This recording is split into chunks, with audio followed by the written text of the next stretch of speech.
Alhamdulillah, tradisi seperti ini yang kami tunggu-tunggu tiap tahunnya, teman.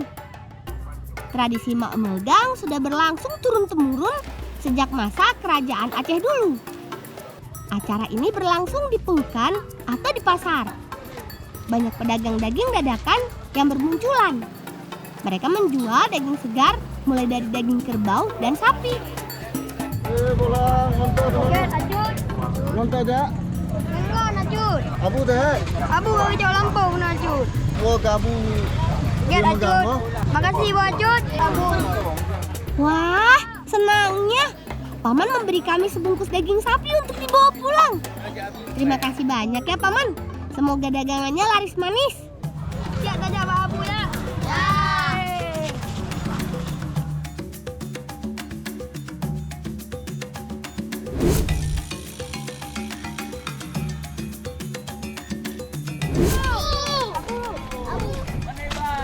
Buna kamu merempok sih mak megang ngata hijau itu kan. Oh mah, juk trip hago kena ju bantu abu le siat. Kahe abu ah. Ah, kena ju. Kopi adalah salah satu hasil komoditi perkebunan yang sangat terkenal di Aceh. Jenisnya pun beragam. Salah satunya kopi robusta ini. Kebetulan sekali hasil panen kopi milik ayah sudah kering, kawan. Ayo, kita bantu ayah mengumpulkan kopi. Agar kopi bisa kering seperti ini, biasanya butuh 5-6 hari penjemuran. Setelah kering, biji kopi bisa langsung dijual atau diolah menjadi bubuk kopi. Bantu angkat lang. 1, 2, 3. Ya. Ayo, kawan, kita berangkat.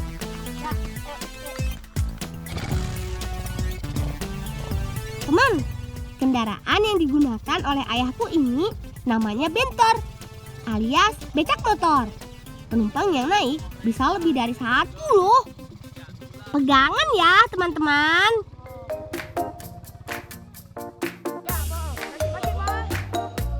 Sebelum sampai rumah, ayah mengajak kami mampir ke kebun untuk mencari buah timun.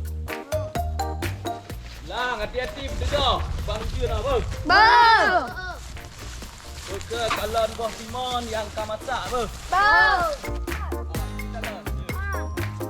Ini dia timun suri atau kami biasa sebut timun gapu. Wah, pas banget timunnya sudah besar-besar. Lang, kalon ji yang kaduha apa? Nyok ketua abunya. Oh, nyoka. Tadi pat noh. Je, bertegah pak ji be mati ba. Beuh. Okey, nyoka je no. Ka be je. Ya. Timun jenis ini besarnya hampir sama dengan ukuran paha orang dewasa. Wih, buahnya banyak juga ya. Selain besar, biasanya bagian kulit timun suri berwarna kekuningan. Oh, Bil, kak merumpa. Kan. Oh, nyoka masak Bil no. Oh. Nyoka je. Masak, kak buka. Kaje pajuh untuk de malam oh, dayo. Timun suri dapat dipanen setelah berumur 60 sampai 70 hari. Ambil secukupnya saja ya. Oke deh, kita bawa timun suri ini ke rumah. Pasti bisa dibuat minuman yang enak. Hehehe.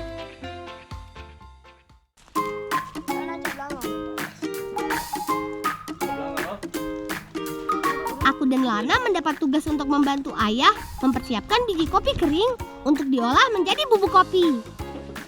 Ada beberapa tahapan untuk proses pembuatannya. Pertama, pisahkan biji kopi yang bagus dan yang kurang bagus. Setelah itu, panaskan kuali. Kalana bu. Baju pelan-pelan anak. Ya. Sangrai biji kopi sampai berubah kehitaman. Pastikan diaduk terus ya. Jangan sampai biji kopinya gosong, karena akan mempengaruhi tingkat kepahitan kopinya nanti. Kopi Aceh memang sangat terkenal seantero dunia. Aromanya juga sangat khas. Setelah disangrai, biji kopi selanjutnya ditumbuk. Apa sendoknya abunya? Bu boleh je.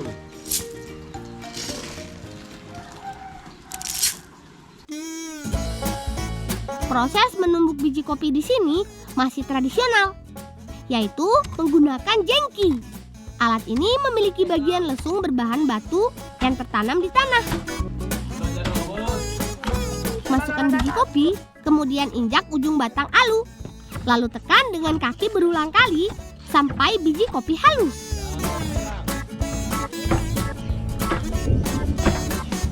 Lang, Kaceh lang. Sabu. Kajut daya. Sabu. Oh, jadi Lana siap-siap untuk daya, Bu. Bersemangat Bejut.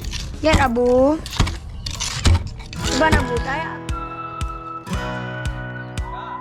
Biji kopi yang sudah halus kemudian diayak menggunakan kain khusus. Lakukan berulang kali sampai ampas kopi habis. Akhirnya bubuk kopi jadi dan siap diseduh. Oh, ini dah kopi tanya Abu. Abu. Agak lang kopi dia Abu. Betul, nyok.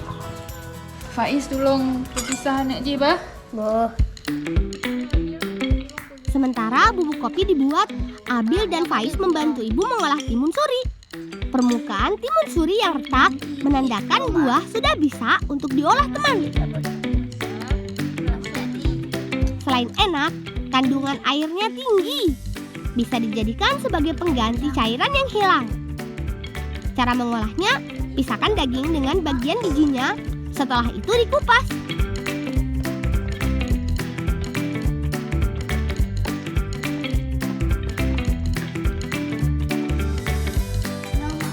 Campurkan sirup dan pelengkap lainnya.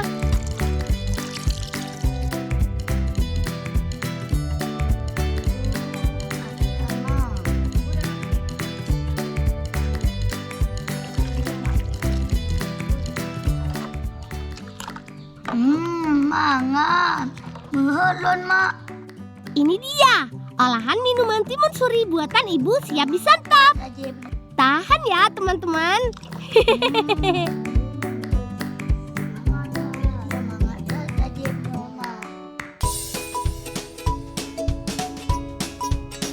Lang bantu mak kosi bah. Jet, Mak Mak. persiap bumbu.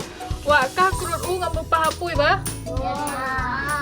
Asyik, daging sapi pemberian paman akan dimasak oleh ibu menjadi salah satu kuliner khas tanah Aceh, yaitu kuah belangong. Bahannya terdiri dari daging sapi, bawang merah, bawang putih, cabai, kunyit, serai, daun salam, dan pelengkap lainnya. Daging sapi kemudian dipotong kecil-kecil. Maknya minyak tagung kuah belangong perendang, Mak. Kuah belangong lang. Oh. Bapak nak goreng Abu, Mak. Sementara ibu menyiapkan bumbu, kami menyiapkan juga kelapa untuk diparut. Teman, rasa masakan khas Aceh memang gak ada duanya. Enak banget. Bumbu rempahnya kaya dan beraroma. Mak, ya bau kukurut mandu, Mak. Oh kurut mandu apa kala?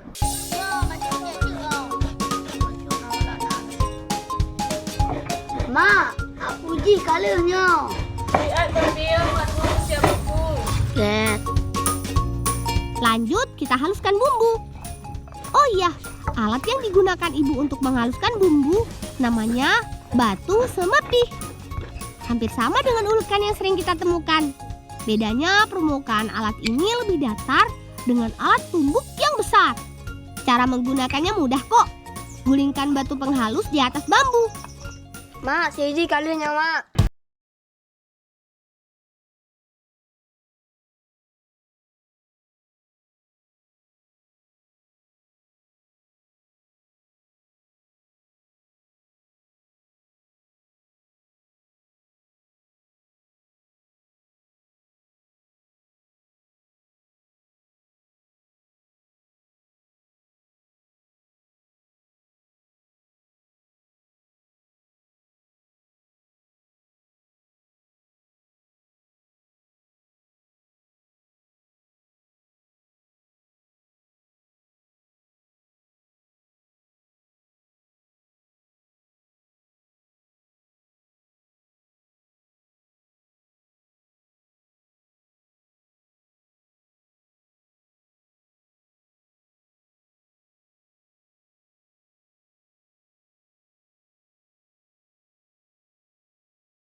Jadi makin lapar deh.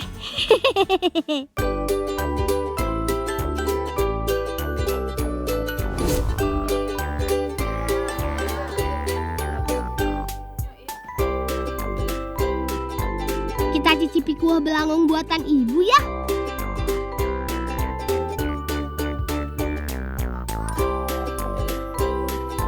Kuahnya enak banget, teman. Apalagi ditambah daging sapi yang empuk. Ini sih dijamin bakal nambah terus. Belum lagi bumbunya terasa banget. Ayo teman-teman, jangan malu-malu. Tambah terus. Setelah makan, kami juga nggak lupa buat mencoba minuman timun suri. Wah, manisnya pas. Buahnya juga enak banget. Segar.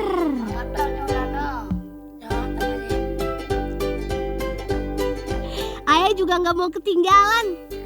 Biasa teman, kopi Aceh. Mantap. Hehehe.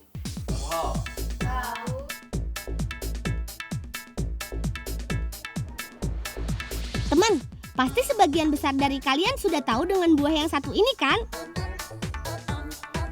Benar banget, namanya belimbing wuluh. Kami menyebut buah ini dengan nama boh limong wuluh. Yuk kita panen belimbing wuluhnya dulu. Ambil belimbing wuluh yang sudah besar ya.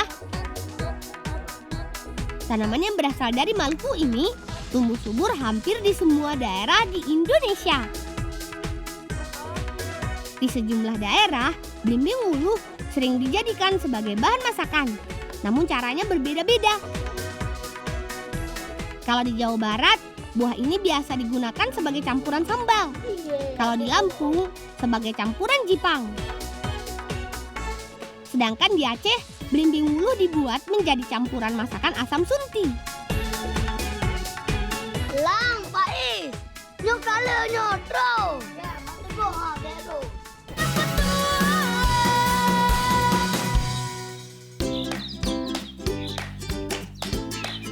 Saatnya kita bantu nenek dan kakak membuat asam sunti. Siapkan belimbing wuluh yang sudah dicuci. Setelah itu, bersihkan bagian tangkainya. Penggunaan asam sunti sebagai bumbu tradisional sudah ada sejak kerajaan Aceh, teman. Asam sunti dijadikan rempah untuk membuat olahan berkuah semakin segar. Kita lanjut ya. Belimbing wuluh yang sudah siap dimasukkan ke dalam wadah. Nyo mak tuha kali ha bali meng cai campungan tirai no. Siapkan garam dapur, lalu tuangkan di atas belimbing wuluh. Campur dan aduk sampai rata. Garam berfungsi untuk memberikan rasa gurih pada belimbing wuluh. Selain itu, proses ini bertujuan untuk mengurangi kadar air, teman. Diamkan belimbing wuluh selama 1-2 hari.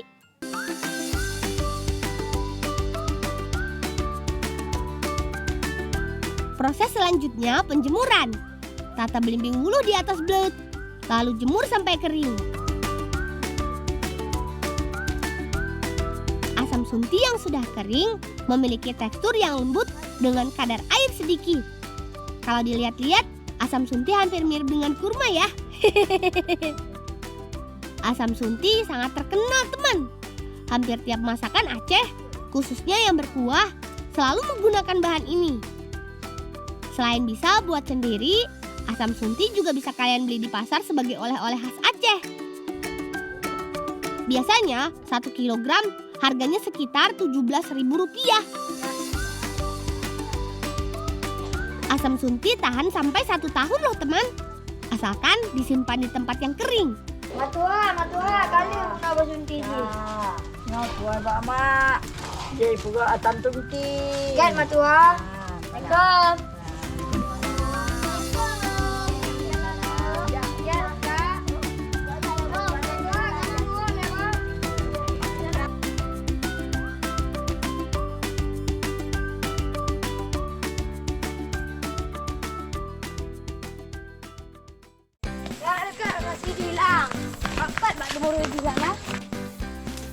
Akhirnya sampai juga di pohon Teumurui.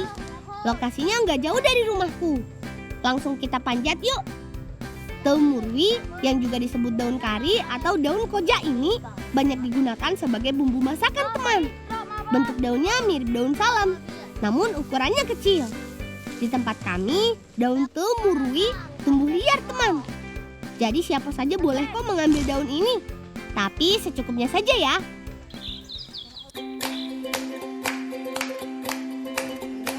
Ibu mengajak kami membuat salah satu masakan khas Aceh.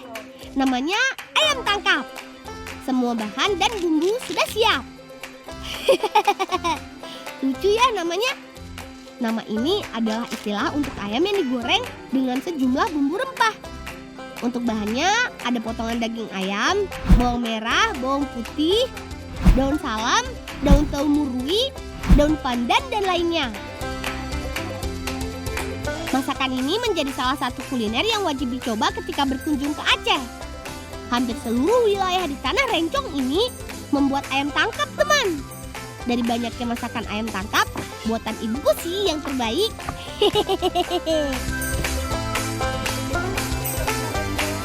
Siapkan bumbu terlebih dulu. Setelah itu, lumuri daging ayam. Pastikan rata.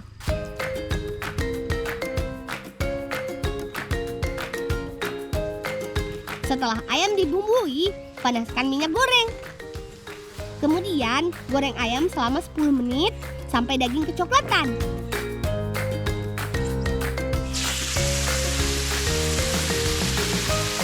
Jangan lupa campurkan potongan dedaunan rempah. Goreng sampai kering.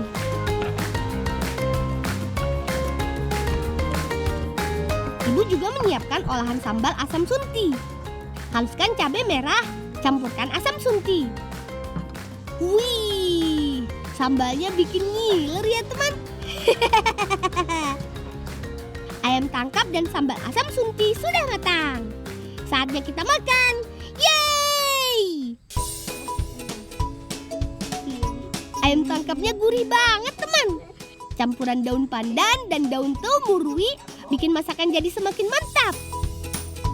Dekat mau mangat. Daun jihau gurih.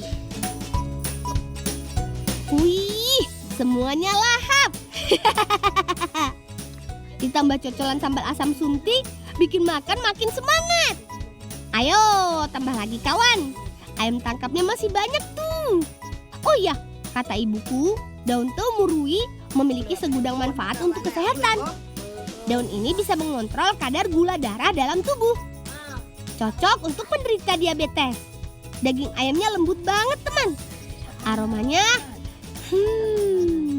bikin pengen nambah terus.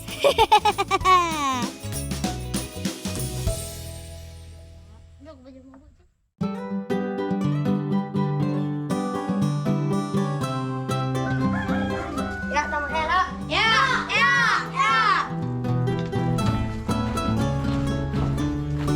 Bang, kena ajak lah bantu akak dengan nenek bagai saluk giri. Baiklah, kita akan bantu kakak. Kebetulan teman, nenek dan kakak sedang membuat senalop begiri. Anyaman ini terbuat dari daun kelapa. Di tempat kami, senalop begiri digunakan sebagai alat untuk melindungi buah jeruk agar aman dari serangan hama.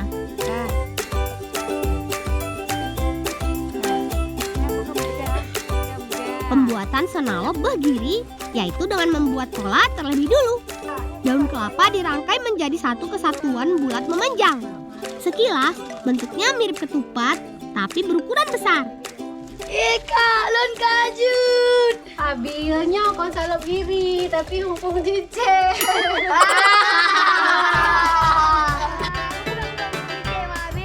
Ternyata susah juga buatnya. Senalop begiri buatan nenek dan kakak sudah jadi nih.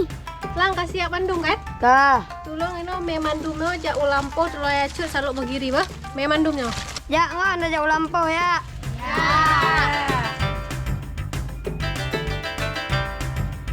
Ayo kawan, kita antar bungkusan ini ke kebun jeruk milik paman.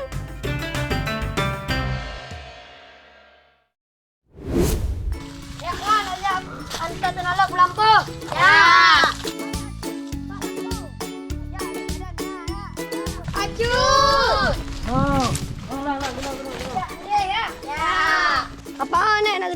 nak luk begiri ngaka. Oh, jak bantu acut dah seluk begini. Ya. Lagi nak cara pasang lagi kah? Buka. Mak Pak Boh. Ya. Di kebun ini terdapat puluhan tanaman batang jeruk. Oh iya, jenis jeruknya yaitu jeruk Bali. Buahnya lumayan lebat.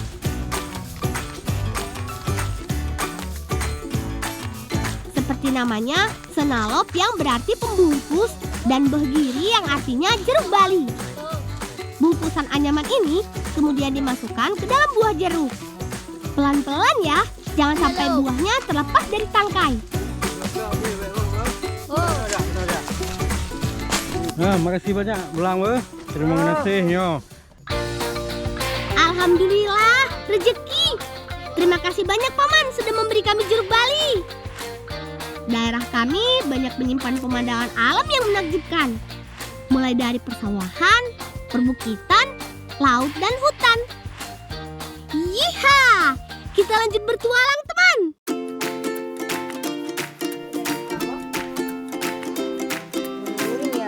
Aku dan teman-teman punya ide. Bagaimana kalau jeruk Bali ini kita masak? Kebetulan alat masaknya sudah kusiapkan di dalam tas. Ada yang pernah cobain gula-gula begini belum?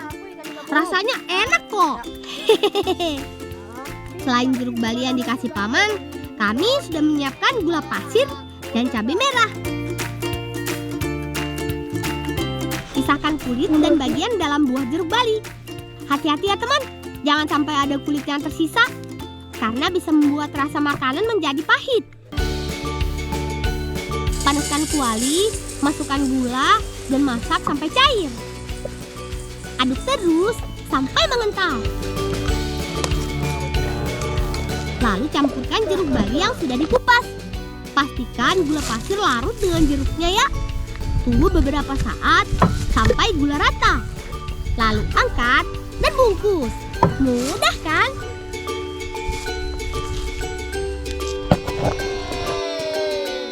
Ya, tak perlu buat ya, balik dia.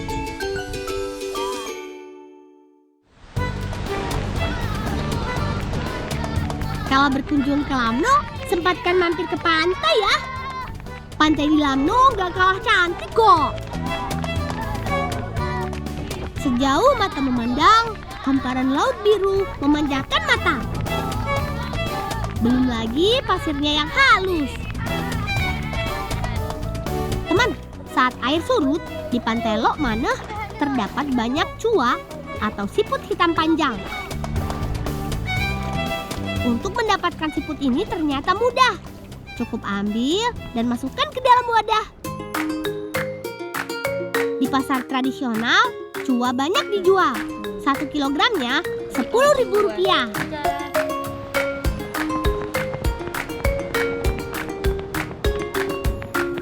Ayo teman-teman, kita kumpulkan cuanya.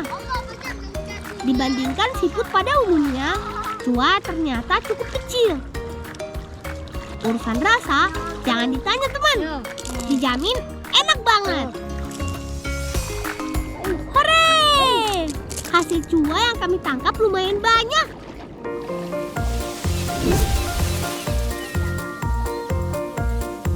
Rebus cua selama beberapa jam.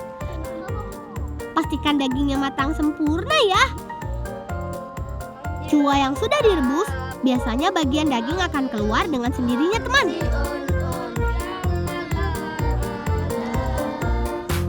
Kan udah main ke Bali benar nggak? Kenalin teman, ini salah satu permainan tradisional yang ada di Lamno. Namanya kabali. Gak perlu biaya mahal kok untuk mencoba permainan ini. Cukup dilakukan di ruangan terbuka. Buat sejumlah garis di atas tanah. Bentuk 2 kelompok. Setelah itu, tiap kelompok bergantian untuk berjaga.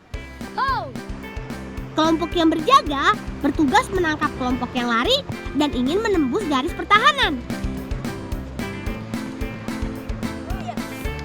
Dalam permainan kabali, penjaga diumpankan sebagai harimau, sedangkan pelari sebagai ayam.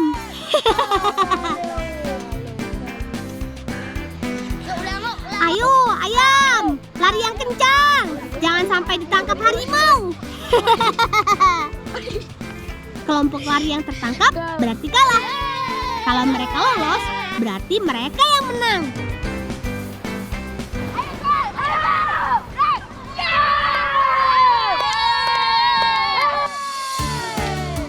Yeay! Ternyata bermain kabali sangat seru, teman. Gak pakai lama, cua rebus sudah matang. Ayo kawan, kita coba olahan cuanya. Cua yang sudah direbus, kami tusuk dan bakar, teman. Wih, ternyata rasanya gurih. Dagingnya juga empuk banget. Selain enak, ternyata siput hitam panjang mengandung lemak omega 3 yang bermanfaat untuk otak hingga sistem kekebalan tubuh. Jadi bikin tubuh sehat dan kuat, teman. Apalagi masih dalam masa pertumbuhan seperti kita. Oh iya, hampir lupa. Cobain gula-gula begiri buatan kami juga ya. Wih, rasanya manis banget. Segar sekali. Jeruk nipis kaya akan vitamin C, teman. Ini juga bagus untuk menjaga daya tahan tubuh kita. Sikat kawan, habiskan ya. Semuanya pada lahap ya.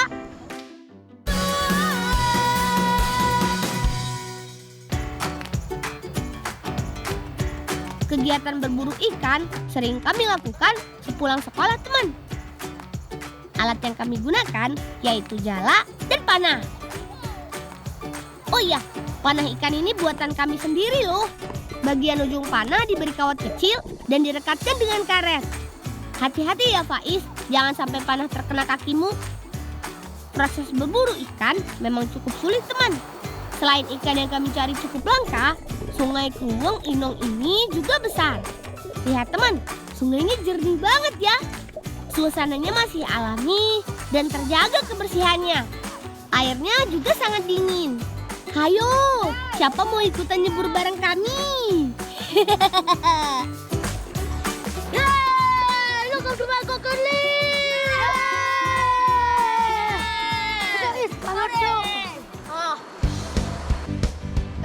Hore! Mantap Faiz! Akhirnya kami dapat ikan. Ini dia jenis ikan khas yang kami maksud, teman.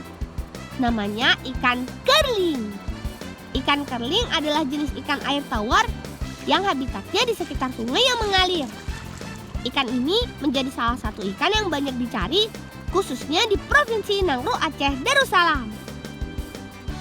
Karena termasuk ikan langka, untuk mencari ikan kerling, kami menggunakan alat tradisional saja. Tidak diperbolehkan dengan alat yang merusak lingkungan, teman, seperti setrum, peledak, atau racun. Karena arus sungai ini cukup deras, untuk mencari ikan kerling, kami harus hati-hati saat memilih lokasi memanah dan menebar jala.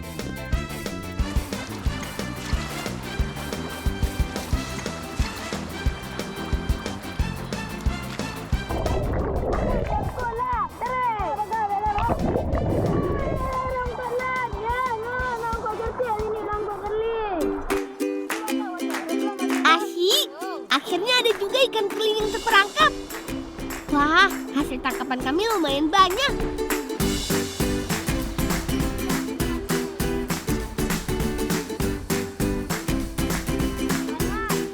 Ikan kerling yang sudah kami bersihkan, kemudian kami jepit pada bilah bambu, teman. Setelah itu dibakar deh. Siapkan kayu dan buat perapian. Supaya ikan kerling matang sempurna, dibolak-balik ya teman. Kebalik mon, beang. Gak pakai lama, ikan kerling bakar siap disantap. Jangan dapat jauh. Nah, masak ya talun. Selamat makan. Daging ikan kerling lumayan tebal.